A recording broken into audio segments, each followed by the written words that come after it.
এই যে কালকে পাখিতে এসে এর মধ্যে একটা কপি গাছ আমার বসানো ছিল, নষ্ট করে দিয়ে গেছে। আর একটা কপি গাছও হ্যাঁ নষ্ট করেছে। আর এখানে এই যে ওলকপি গাছটা এই যে দেখুন ভেঙে দিয়েছে, পাতা পাতা ছিঁড়ে দিয়েছে। বড় গাছ বলে অতটা তাও ক্ষতি হয়নি। আর একটাও ছোটো, এখানে দেখুন পাতা ছিঁড়েছে।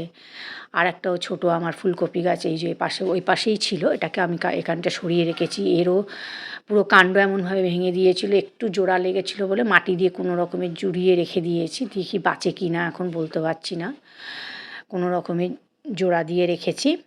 একটুখানি লেগেছিল কাণ্ডটা। আর এই গাছগুলোও ছিল ওই পাশটায়, আমি দেখাচ্ছি কোথায় ছিল।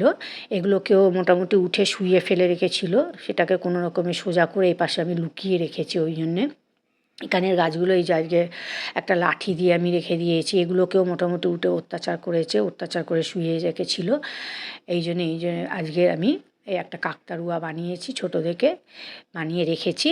দেখি এবার আটকানো যায় কি না ওদেরকে। চ্যানেলটা ভালো লাগলে লাইক শেয়ার সাবস্ক্রাইব করে দেবেন।